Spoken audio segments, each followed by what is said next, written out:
Xavi Giró fue periodista, ahora es docente en periodismo político de la Universidad Autónoma de Barcelona. Fue director de un observatorio sobre temas, eres director todavía, sobre temas de conflicto armado, y hoy nos va a estar hablando sobre el periodismo, que debería ser siempre así, pero lastimosamente en la actual crisis del periodismo a veces no lo es, un periodismo que construya escenarios de paz, ¿no? Él nos va a caracterizar mucho mejor este concepto y nos lo va a explicar, y creo que a todos los futuros periodistas de Un Minuto les va a servir mucho esta charla. Entonces, de nuevo, gracias por venir y Xavi. Este es el título que habéis visto, y estos son los autores de los que yo me he alimentado. Muchos son conocidos, ¿no? Galton, el fascista, Lynch y Mark Aldrich, que de suyos debe ser otro experto en resolución de conflictos. Los de la segunda línea o la tercera línea son el de análisis crítico del discurso, Andy, Jäger, Verclav. Foucault es más que análisis del discurso, un gran filósofo, bueno, él murió. Polster es otro investigador de teoría política, comunicación política, que también sabe un poco sobre medios y paz. Beristain es un experto en reconciliación. ETC no es nadie, son muchos, y XG soy yo. ¿Sí? O sea que alguna cosa mía hay por aquí. ¿Vale? No os voy a citar porque no acabaríamos nunca. Voy a ir hablando sobre todo de las ideas, no de dónde proceden. Esto es un batiburrillo un poco ordenado. Tenemos dos grandes puntos en esta charla. La primera es, ¿cuál es la estrategia de los combatientes en un conflicto? Que de eso sabéis mucho, seguro, ¿no? ¿Cuál es la estrategia de un combatiente? Ganar. Ganar, eso es lo que quiere, ¿no? Ganar. Y luego hablaremos de la estrategia de los periodistas en ese conflicto que es la guerra. Hay dos campos de batalla, siempre, ¿no? Hay un campo de batalla, el militar, que tiene una retaguardia y un frente, y hay un campo de batalla de la información, que también tiene un frente y una retaguardia. En el frente militar, todos los contendientes quieren ganar. Y su objetivo es derrotar al enemigo, en el frente. En la retaguardia se producen los materiales necesarios para el frente. Las balas, la ropa, la comida, el armamento. En la información, que es otro campo de batalla, que lo sabemos desde hace mucho tiempo, pero sobre todo desde la guerra del Vietnam, donde los soldados norteamericanos se retiraron porque perdieron la batalla de la información, el enemigo debe pensar que somos fuertes donde somos débiles, y al revés, para que lleve todas sus fuerzas al lugar equivocado. O sea que un periodista no puede olvidar que en un conflicto cada actor va a informar de la forma que le convenga, y cuando es en la guerra le convendrá hacerlo así. Por lo tanto, probablemente todo lo que nos cuenten está intoxicado en mentiras, de desinformación, para desorientar al enemigo. Esa lógica de mentir, de engañar al enemigo, se produce también en la retaguardia, para legitimar la guerra. En la retaguardia, la información, lo que cuentan los actores, se despliega siguiendo las líneas de lo que podemos llamar el cuadrado ideológico. ¿Por qué digo un cuadrado? Veréis enseguida que tiene 4 lados. Por un lado, maximiza las victorias, los aciertos, todo lo bueno que tiene uno mismo y sus aliados. Y hace lo contrario con el enemigo. Minimiza sus éxitos, sus victorias, sus virtudes. Maximiza las derrotas, los defectos, los desaciertos del enemigo y minimiza los problemas. ¿Sí? Esto le llamamos cuadrado porque gráficamente puede ser expresado con este dibujo. Lo mío bueno es muy bueno, lo tuyo bueno es poco bueno. Lo mío malo es poco malo, lo tuyo malo es poco malo. Ese es el discurso que legitima cada actor frente a los demás y lo legitima con sus propios correligionarios. Eso produce, lógicamente, un discurso que es cargado de violencia, de palabras armadas, ¿no? Y visiblemente envenenado respecto al enemigo. Eso se va concretando cuando tenemos que escoger con qué nombres habla uno de los otros. Cuando habla de uno mismo, todos son palabras positivas, en general positivas, ¿no? Guerrilleros,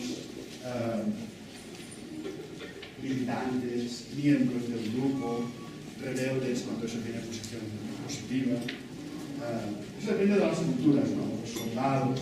Pero cuando habla del enemigo, son terroristas, bárbaros, vándalos, ¿sí? Todo insurgentes. Bueno, insurgentes aquí, pero en México son positivos. ¿Sí?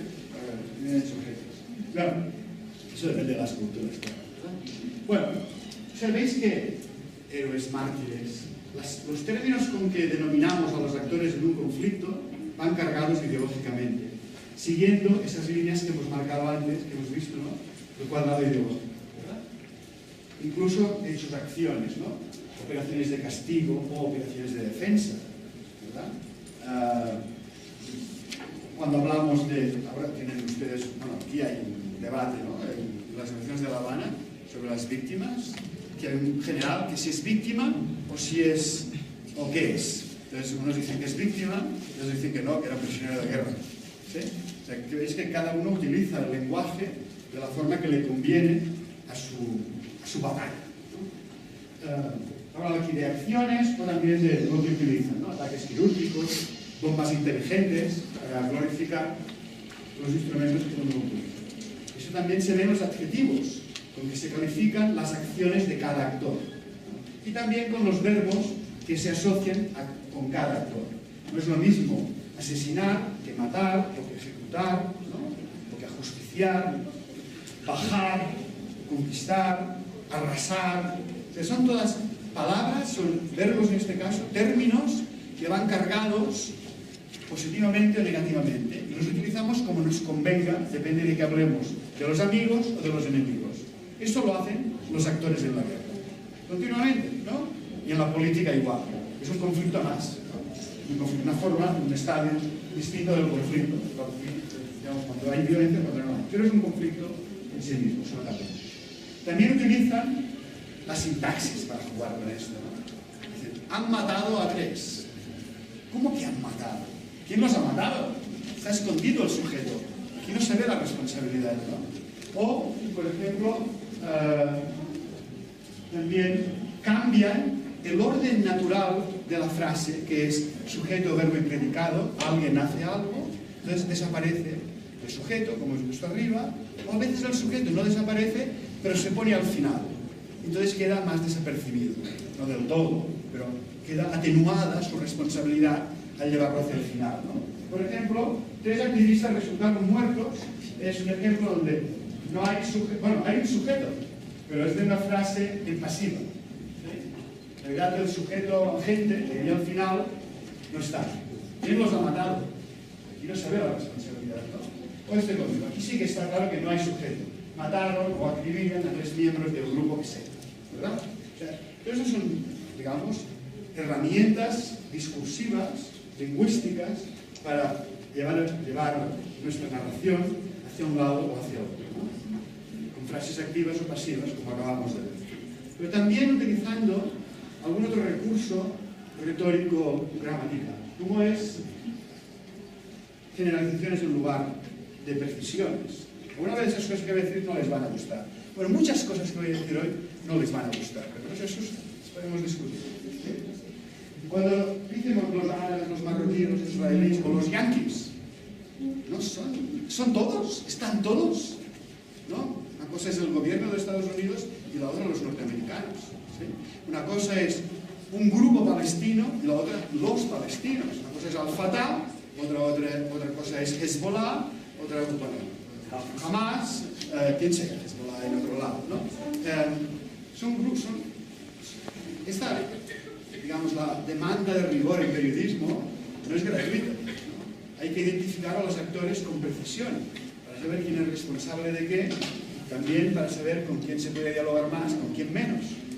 Pero veis, cuando el enemigo está allí, es fácil generalizar contra todos. Estas generalizaciones se dan así, de estas formas, pero también se dan, y esto quizá no les guste, ¿no? Cuando hablamos, por ejemplo, del ejército. No es lo mismo lo que haga una unidad del ejército que lo que haga el ejército, o todo el ejército. Claro que si una unidad actúa por órdenes de sus comandantes, ¿no? Pues sí que podemos decir el ejército, ¿no? Pero a veces no es así. O igual con las unidades de las FARC, o igual con las unidades de la policía. ¿Sí? Esto hay que ver en cada caso, ¿no? Pero hay que ver, no se puede generalizar, ¿no? Así, gratuitamente. Pero claro, si es tu enemigo, no te puedes generalizar, ¿no? Son los malos. Mira, un poquito más. Bueno, ya he dicho, no es lo mismo hablar de todo un grupo que una parte del grupo o un individuo que pertenece al grupo, ¿no? Decía, no es lo mismo hablar de España, Colombia o Cataluña que hablar del gobierno entero, ¿no? Cuando los gobiernos hablan, o los presidentes hablan, pretenden hablar en nombre de todo el país.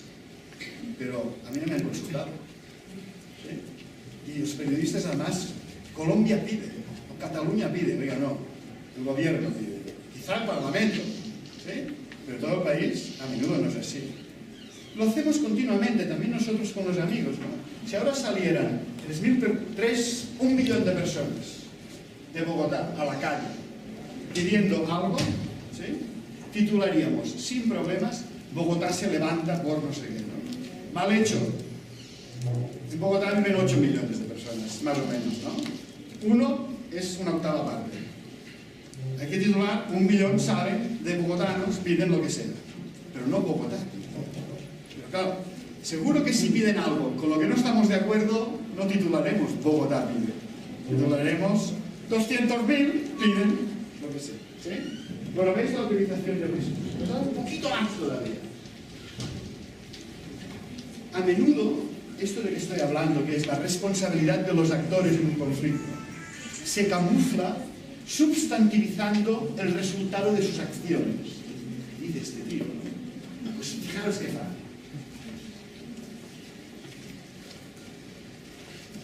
La improvisación causó 20 muertos. ¿La improvisación? Esta señora no la conozco, no me la han presentado. ¿Quién es? Alguien ha improvisado. ¿Sí? Sin embargo, ese alguien se esconde detrás de la improvisación, ¿no? La improvisación o la falta de un plan, por ejemplo, ¿no? La falta de un plan ha causado lo que sea, ¿no? Pero hay otros casos mucho más flagrantes que hemos normalizado. Por ejemplo, la guerra ha causado. Está bien, nos entendemos, ¿no? Pero la guerra no se hace sola. No es como la primavera que llega y luego se va, ¿no? La guerra la protagoniza alguien, ¿sí? Pues está bien, no pasa nada porque digamos la guerra ha causado tantos muertos y hay que acabar con la guerra, pero eso no nos debe cegar frente al hecho de que hay unos responsables, o no solo responsables, unos actores que hay que parar. Es decir, párense, no lo hagan más, ¿no? Pero no es la guerra sola la que va, ¿no? La guerra ha estallado, nadie sabe cómo ha sido, la primavera ha venido, ¿no?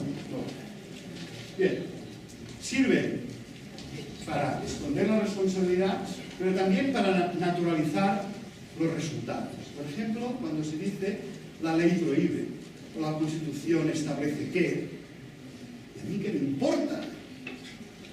La Constitución y la ley la ha hecho alguien. Entonces, si no va bien para nuestras relaciones, se cambia. Claro que puede ser un argumento de primer momento. La ley establece esto, ¿no? Miremos de respetarlo si es que estamos de acuerdo. Pero si la ley establece algo que perjudica a la mayoría o que es injusto, se cambia. Hay alguien que la ha hecho esa ley, ¿no?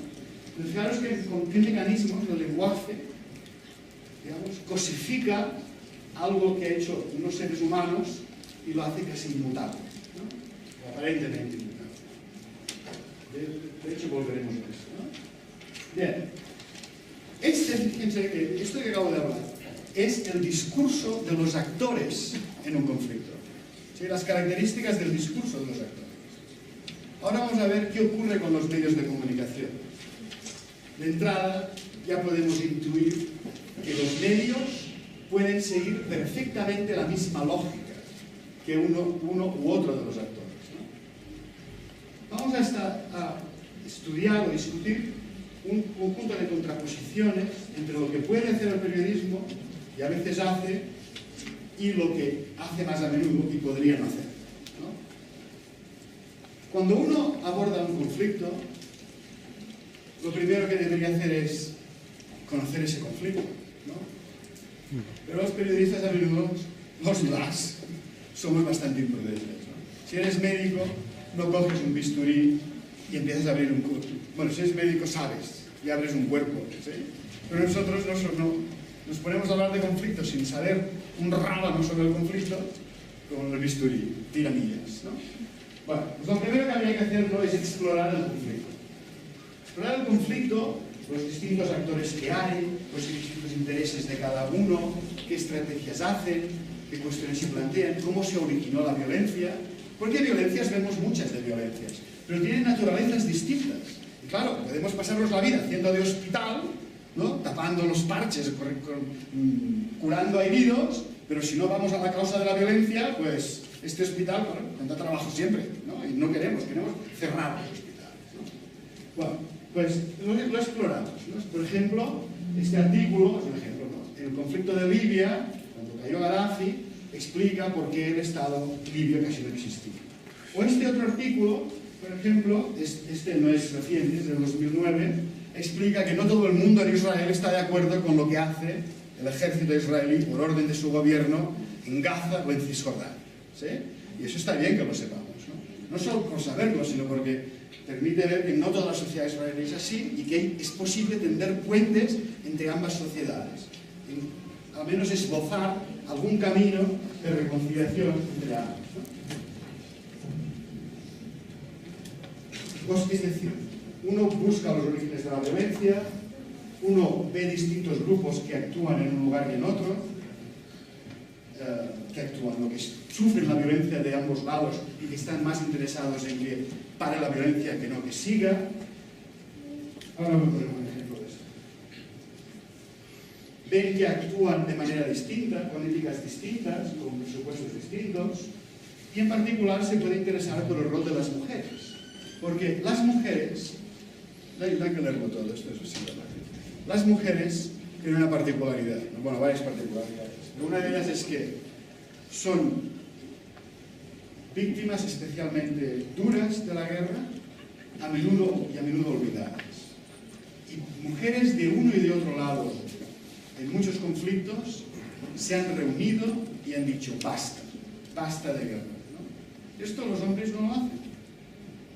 No es que sea genéticamente determinado, pero la historia lo comprobamos, no ocurre así.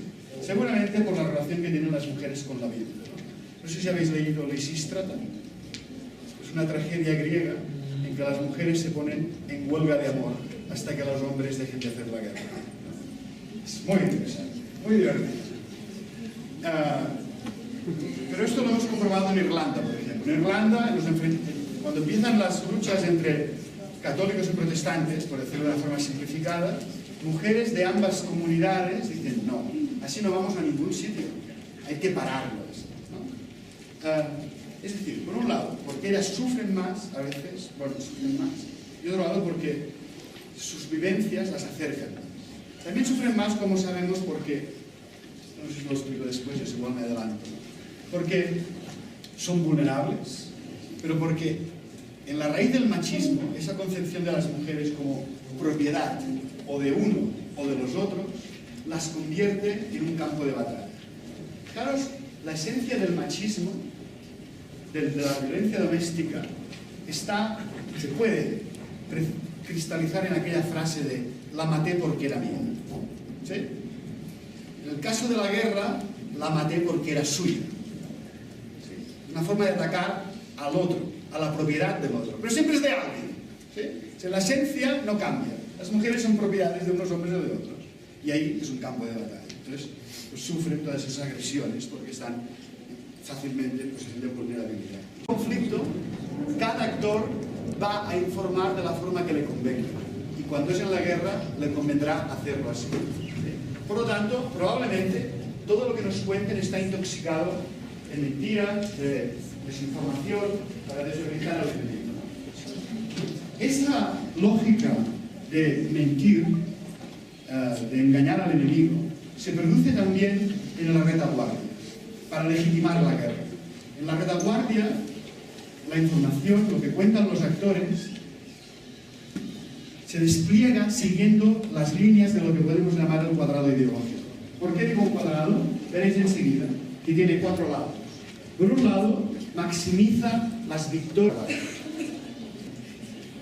En el frente militar, todos los contendientes quieren ganar. Y su objetivo es derrotar al enemigo en el frente. En la retaguardia se producen los materiales necesarios para el frente. Las balas, la ropa, la comida, el armamento. En la información, que es otro campo de batalla, que lo sabemos desde hace mucho tiempo, pero sobre todo desde la guerra del Vietnam, donde los soldados norteamericanos se retiraron porque perdieron la batalla de la información. El enemigo debe pensar que somos fuertes donde somos débiles, y al revés, para que lleve todas sus fuerzas al lugar equivocado. O sea que un periodista no puede olvidar que en un y XG soy yo. ¿Sí? O sea que alguna cosa mía hay por aquí. ¿Vale? Pues no lo voy a citar porque no acabaríamos nunca. Voy a ir hablando sobre todo de las ideas, no de dónde proceden. Esto es un batiburrillo un poco ordenado. Tenemos dos grandes puntos en esta charla. La primera es cuál es la estrategia de los combatientes en un conflicto. Que de eso sabéis mucho, seguro, ¿no? ¿Cuál es la estrategia de un combatiente? Ganar. Ganar, eso es lo que quiere, ¿no? Ganar. Y luego hablaremos de la estrategia de los periodistas en ese conflicto que es la guerra. Hay dos campos de batalla, siempre, ¿no? Hay un campo de batalla, el militar, que tiene una retaguardia y un frente, y hay un campo de batalla de la información, que también tiene un frente y una retaguardia.